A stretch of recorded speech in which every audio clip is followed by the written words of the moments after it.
ETF index mutual funds నేర్చుకుని stock మార్కెట్లో రాణించాలనుకుంటున్నారా? వెంటనే ఈ నెంబర్కి కాల్ చేయండి.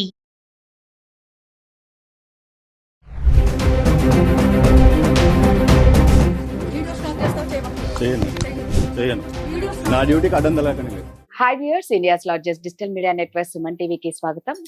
ప్రస్తుతం మనతో ఉన్నారు కిన్నెరా వెల్ఫేర్ ఫౌండర్ నాగచంద్రిక అమ్మ. తను మోటివేషనల్ స్పీకర్ కూడా. సో మనం చూస్తే మంగ్లీ గురించి అంటే ప్రతి ఒక్కరం ఒక సెలబ్రిటీని చూస్తే వాళ్ళలాగా ఉండాలి, వాళ్ళలాగా మనం కూడా బిహేవ్ చెయ్యాలి అని మనం చాలా ఆతృతతో ఉంటాం అనమాట.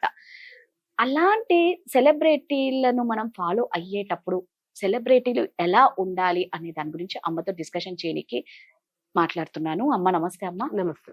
అమ్మ, మంగ్లీ గురించి మనం మాట్లాడుకుంటే folk song singer. So folk singer Mangli గురించి ఆల్రెడీ మనం చూస్తూ ఉన్నాము.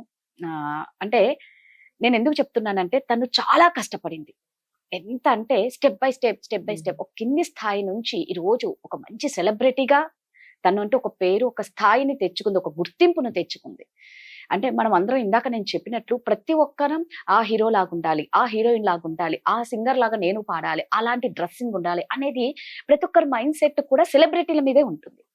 అంతా కష్టపడి అంతా పైకి వచ్చి ఇలాంటి మిస్టేక్స్ చెయ్యడం వల్ల ఎంత అంత అప్పటి వరకు ఎక్కిన ఎదుగుదల ఒక్కసారిగా పడిపోతుంది కదా.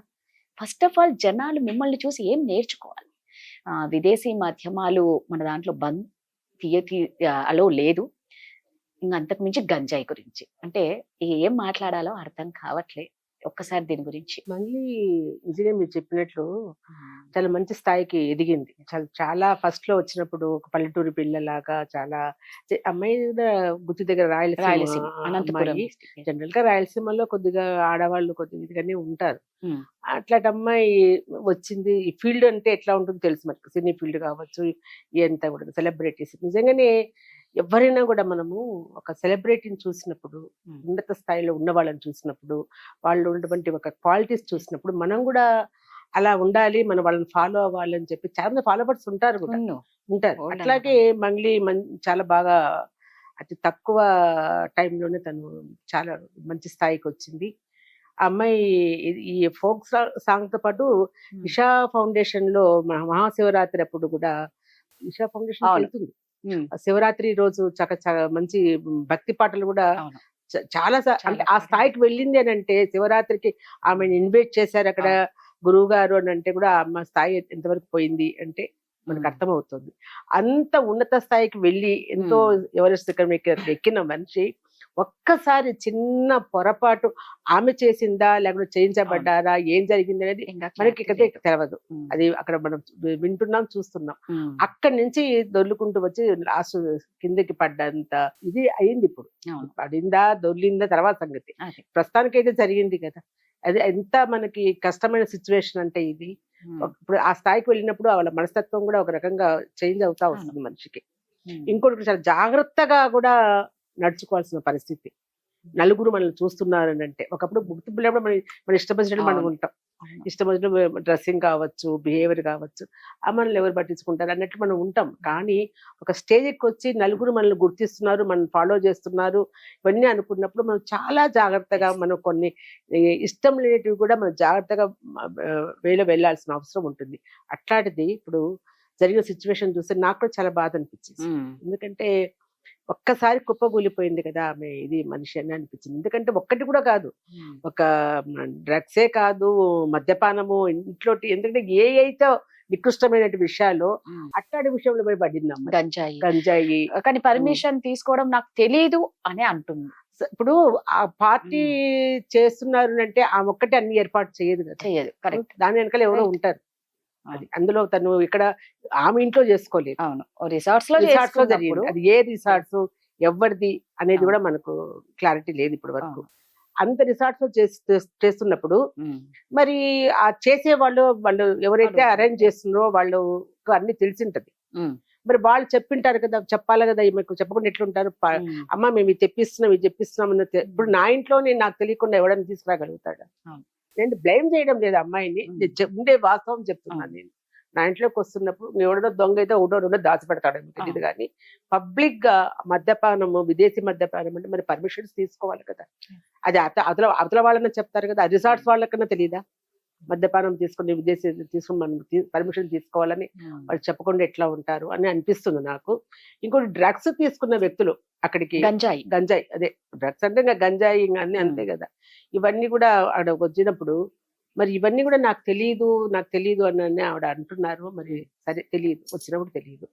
ఆ మద్యపానం తీసుకుంటున్నప్పుడన్నా చూసింటుంది కదా, చూసిండదా అదేంటి మంచిలు తాగుతుంది అనుకుంటారా అక్కడికి వచ్చిన తర్వాత? మరి చూస్తున్నప్పుడు అది ఏంటి, ఎందుకు ఇట్లాంటివి ఇక్కడ సర్వ్ చేస్తున్నారు మీరు అని కూడా ఆవిడ అడిగిండాల్సింది కూడా. అందులో ఇంకొకటి ఏంటంటే అమ్మ, ఇప్పుడు పోలీసులు ఎంటర్ అయినప్పుడు కూడా అంటే ఆ వీడియో ఇప్పుడు బాగా వైరల్ అవుతుంది. ఆవిడ గట్టిగా అరుస్తోంది. స్టాప్ చేయండి అంటే ఏమనిపిస్తుంది అంటే, నిజంగా నీకు నువ్వు తప్పు చెయ్యనప్పుడు అంటే మామూలుగా తప్పు చేశారా లేదా అని సెకండరీ, అంటే ఏదన్నా ఉంటే మీరు ఎందుకు వచ్చారు ఏంటి మీరు చూసుకోండి అని ఒక సాఫ్ట్ కార్నర్ లో వెళ్ళింటే అయిపోయిందేమో.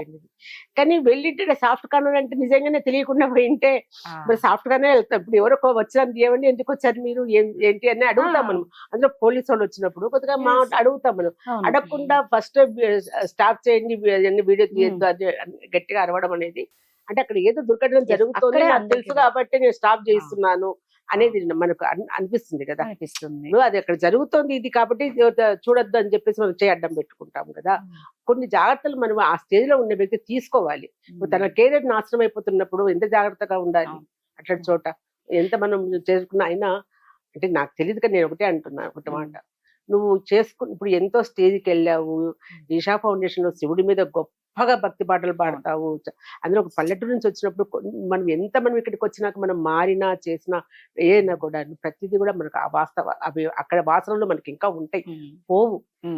ఎందుకంటే నేను కూడా రాయలసీమ అమ్మాయినే. నేను రాయలసీమ అమ్మాయిగా వచ్చా ఇక్కడికి. ఇప్పుడు అమ్మనైనా పెద్ద అయిపోయాను కానీ 40 సంవత్సరాలు అయిపోయింది ఇక్కడికి వచ్చి. రాయలసీమ నుంచి వచ్చి నేను జాబ్ చేసుకుంటూ ఉన్న వ్యక్తినే నేను. కానీ ఈ రోజు కూడా నాకు రాయలసీమ ఆ రోజు ఆ పల్లెటూరు అవి నాలో ఇంకా పోలేదు. అట్లాంటప్పుడు నువ్వు కూడా అక్కడ పల్లెటూరు నుంచి వచ్చిన అమ్మాయివి, నీకు అన్ని తెలుసు, ఎలా ఉండాలో తెలుసు. ఇంత గొప్ప ప్రపంచంలో నువ్వు ఈదుతున్నావు, నువ్వు ఎలా ఉండాలి, నీ కెరీర్ ఎలా నిలబెట్టుకోవాలి, నేను ఎంత జాగ్రత్తగా ఇట్లాంటి ఒక ఇదిలో నేను ఉన్నాను కాబట్టి నేను ఎంత జాగ్రత్తగా ఉండాలి అనేది నీకు తెలిసినప్పుడు ఇట్లాంటి దాంట్లో ఇరుక్కోవడం అనేది ఎంత నీ మొత్తం నువ్వు స్పాయిల్ అయిపోయినట్లే కదా. సరే నువ్వు ఏది లేదని బయట పడ్డా కూడా ఆ మచ్చ అనేది ఇప్పుడు తెల్లటి కాగితం మీద ఇంకుపడినప్పుడు దాన్ని ఎలా చెరుపుతాం మనము. ఎక్కడికన్నా పోయినా కూడా ఆ చూపులు అట్లాగే ఉంటాయి నీ మీద. అంతవరకు ఎందుకు, నాకు ఇది బాధతో చెప్తున్నా. నేనేమి ఆ అమ్మాయి మీద అబాండాలు వేయాలని కోపంతో కానీ నేను మాట్లాడడం లేదు. అంతా తెచ్చుకుందేంటి ఈవిడ ఇట్లాంటి పరిస్థితి అనే ఒక బాధతో నేను చెప్తున్నాను. నేను ఎంత జాగ్రత్తగా ఉండాలి. అసలు ఆ వీడియో వాళ్ళు పోలీసుల మీద ఎగబడ్డం ఏంటి, అలా ఎగబడ్డం వల్ల నువ్వు ఇంకా కొంచెం ఇదే గట్టిగా మాట్లాడడం వల్ల అక్కడ ఎందుకు సార్ ఏం జరిగింది, ఎందుకు వచ్చారు మీరు ఇక్కడికి అని అడిగితే పోయేది. దాన్ని తను యారగెంట్ గా మాట్లాడడం వాళ్ళ మీదకి వెళ్ళడం. జనరల్ గా పోలీసులు ఎట్లా ఉంటారో మనకు తెలుసు కదా. అట్లాంటప్పుడు మనము ఎట్లా ప్రవర్తించాలి, నువ్వు నిదానంగా మాట్లాడమని తెలుసుకుంటే ఇంత రప్చర్ అయ్యేది కాదు కూడా అసలు ముందు ఇటు జరిగింది అనేది. పైగా అక్కడ నాకైతే అనిపిస్తుంది, ఇప్పుడు మనము 10 మందిలో నిలబడుకొని ఉంటున్నాం, తింటున్నాం, చూస్తున్నప్పుడు ఎవరేం తింటున్నా, మంచిలు తాగుతున్నాడా మద్యం తాగుతున్నాడా అనేది తెలియకుండా నీకు ఎందుకంటే నువ్వు ఎటువంటి ప్రపంచంలో ఉన్నావు నేను చెప్పక్కర్లా, మేమైతే లేము అక్కడ, నువ్వైతే ఉన్నావు కదా. ఎన్నేళ్ల నుంచి నువ్వు ఈ సినీ ఫీల్డ్ లో కావచ్చు అన్నింటిలో నువ్వు తిరుగుతున్నప్పుడు ఆ ఫీల్డ్ ఎలా ఉంటుండేది చిన్న పిల్లోడైనా చెప్తాడు. అట్లాంటప్పుడు నువ్వు ఎంత జాగ్రత్తగా ఉండాలి. ఇవన్నీ కూడా మళ్ళీ మీ అమ్మ నాన్న అంతా మా ఫ్యామిలీ ఉంది అక్కడ అని అంటున్నావు నువ్వు. ఫ్యామిలీలో మీ అమ్మ నాన్న ముందర ఇవంతా జరిగినప్పుడు వాళ్ళు ఎంత ఇదవుతారు. ఇవన్నీ కూడా నువ్వు మొదటి చూసుకోకుండా నీ వెనకలు ఎవరున్నారు ఏమిటి ఇవన్నీ నేను ఎదుర్కోగలుగుతాను ఇట్లంతా చేసినప్పుడు అనే ఆలోచన నీకు ఉండాలి కదా. ఎవడో ఏదో చెప్తాడు చేస్తాడు కానీ పాడేది ఎవరు, నువ్వే. అంటే ఏంటంటే మీరు ఇందాక అన్నారు ఒక చిన్న మచ్చ కూడా అది పోవడం కష్టం అయిపోతుంది.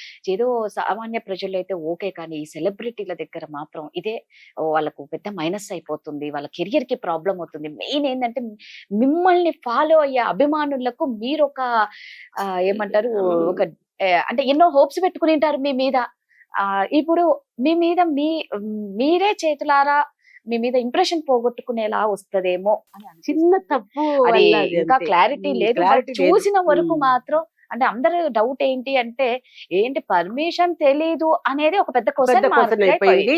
రెండోది వాళ్ళు ఎవరో వచ్చినప్పుడు మన దగ్గరికి పోలీసు కావచ్చు ఎవరు వచ్చినా కూడా మనం అలా వీడియో మీద వాళ్ళ మీద ఎగబడ్డము, నువ్వు స్టాప్ చేయండి అని గట్టిగా అడగడం, తర్వాత నువ్వు ఎంత చెప్పుకున్నా కూడా వేస్టే కదా. అది అంటే ఆ టైంలో కొంచెం నిదానంగా నిజమే అడిగి నీకు తెలీదు కాకపోతే తెలియనప్పుడు నువ్వు నిదానంగా అడుగుతావు కదా. అంత భయంతో నువ్వు ఎందుకు? ఇప్పుడు ఒక తప్పు జరుగుతున్నప్పుడే ఎవరైనా వచ్చినప్పుడు మనం భయపడతాం, అయ్యో పట్టుకుంటారేమోనని. ఆ విధంగా బిహేవ్ చేసినావు నువ్వు అక్కడ.